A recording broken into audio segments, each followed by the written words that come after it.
राहुल गांधी अगर चिर युवा हैं तो आपको कोई फर्क नहीं पड़ना। राहुल गांधी हमारे नेता हैं, चिर युवा थे और चिर युवा हैं और चिर युवा रहेंगे भी। लेकिन वृद्धावस्था वाले नेता को, जो वृद्ध बुद्धि नेता है, जिसको हम लोग, अगर आप हमको बाल बुद्धि कहेंगे तो जो वृद्ध बुद्धि नेता है, उससे निजात पाइए। बाल बुद्धि में तो सीखने का हौसला है, लेकिन वृद्ध बुद्धि नहीं सीख सकती। साथियों, गोदीगिरी की भी हद हो चुकी है। विपक्ष अगर मोदी जी से भी सवाल करता है तो अंजना मैडम को तो बहुत ही बुरा लगता है। कल संसद में अगर राहुल गांधी ने, अखिलेश यादव ने मोदी जी से कुछ सवाल पूछ लिए तो अंजना मैडम आज विपक्ष पे ही सवाल उठाने लगी। आज की डिबेट में सुरेंद्र राजपूत से वही इसी तरीके के सवाल वो करने लगी, तो सुरेंद्र राजपूत ने बहुत अच्छे ढंग से उसको जवाब दिया है। तो साथियों, वीडियो में अंत तक बने रहिए और चैनल को सब्सक्राइब जरूर कर दीजिएगा। पिक्चर चालू करो बे, अच्छी तरह सुनिए, धमाका है ये।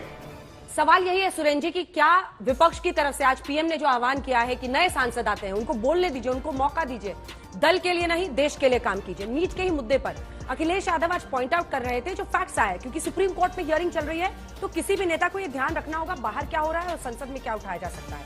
कोर्ट ने कहा कि आप बताइए सेंटर वाइज कितने बच्चों का हुआ है, वो फैक्ट सामने आया। कुछ सेंटर्स में कॉन्सेंट्रेटेड ज्यादा नंबर के बच्चे निकाले हैं, उस पर अखिलेश यादव बोल रहे थे। लेकिन राहुल गांधी कह रहे थे आप कैंसिल कीजिए नीट के एग्जाम को। कैंसिल करना नहीं करना का फैसला तो सुप्रीम कोर्ट से ही होगा ना। अच्छा, और ये उदाहरण देते हुए मेरा प्रश्न आपसे है कि क्या आने वाले वक्त में हम देश के लिए तमाम दलों को एक साथ बड़े मुद्दों पर काम करते हुए देखेंगे। देखिए ना, जिस तरह का मुद्दा आया कि वहां पर दुकानदारों को नाम अपना रखना था, कोर्ट में मामला गया और वहां पर यूपी सरकार को फिलहाल झटका लगा, अंतरिम रोक है। आगे सुनवाई होनी है लेकिन अंतरिम रोक है उस फैसले पर। वाह दीदी, वाह दीदी। चलो भाई, देखो अब मैं क्या करता हूँ। अंजना जी, दो तीन बातें बड़ी स्पष्ट हैं। पहली चीज तो फिर से सुधांशु जी ने अपने वक्तव्य में घनघोर रूप से झूठ बोला। मैं क्षमा चाहता हूं झूठ बोलना कहने के लिए, लेकिन घनघोर रूप से झूठ बोला। कहने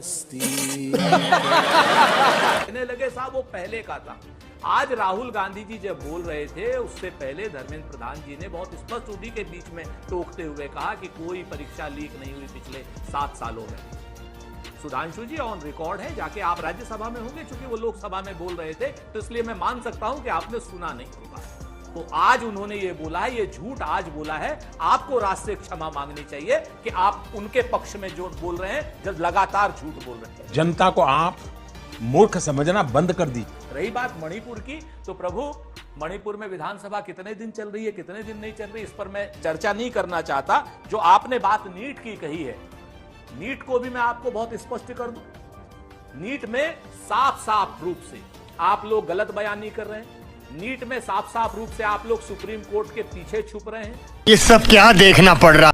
बेशर्मो, शर्म करो शर्म। अगर आज आप नीट की परीक्षा को स्थगित करके या कैंसिल करके दोबारा आप अगर कराना चाहें तो उसमें सुप्रीम कोर्ट को कोई आपत्ति नहीं होनी है, क्योंकि आपके फाइनेंशियल इन्वॉल्वमेंट्स हैं, आपके लोगों के फाइनेंशियल इन्वॉल्वमेंट्स हैं। ऐसे आरोप दुनिया लगा रही है कि कहीं कहीं 1000 करोड़ का ये मामला है, इसीलिए चंद सेंटर्स पर जो है पेपर लीक हुए हैं, देख रहा है बिनो, लीक के पता चले हैं, बाकी सेंटर्स पर तो पता ही नहीं चले। आप इस चीज को देखिए।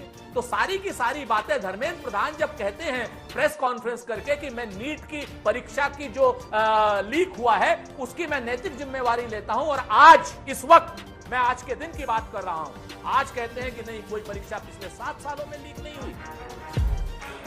अरे देवा, ये गड़बड़ है बाबा। ये कौन सा झूठ है, जरा इस चीज को भी बताएंगे। और रही बात आपने कहा ना कि हम लगातार हार रहे हैं, बिल्कुल हार रहे हैं। जनता के लिए आगे भी हार जाएंगे तो कोई बड़ी बात नहीं। आप ही के शेर का जवाब दे दूं कि कौन कहता है कि मौत आई तो मर जाऊंगा, मैं तो दरिया हूं, समंदर में गुजर जाऊंगा।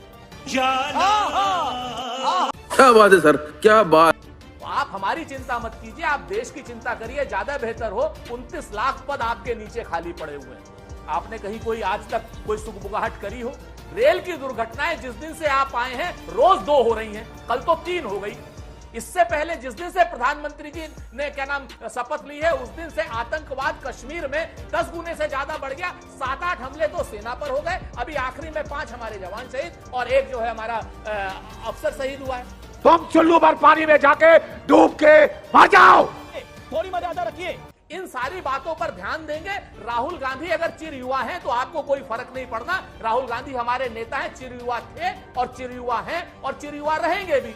लेकिन वृद्धावस्था वाले नेता को, जो वृद्ध बुद्धि नेता है, जिसको हम लोग, अगर आप हमको बाल बुद्धि कहेंगे, तो जो वृद्ध बुद्धि नेता है उससे निजात पाइए। बाल बुद्धि में तो सीखने का हौसला है, लेकिन वृद्ध बुद्धि नहीं सीख सकती। इतना छोटा पहले कभी नहीं हुआ होगा। और अंजना जी, आपके सवाल का मैं जवाब दे दूं। आपने बड़ा अच्छा सवाल किया।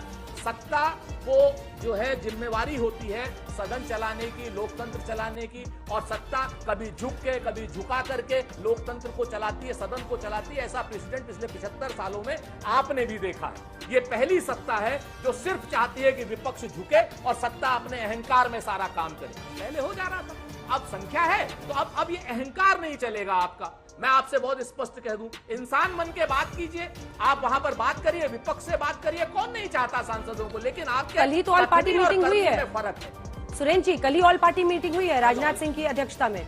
ले भैया ले, ओम फो दर्राइटे काट रही है। और उस पर तमाम मुद्दों पर जिन पर चर्चा हुई थी, नीट पर आज शुरू हो गई।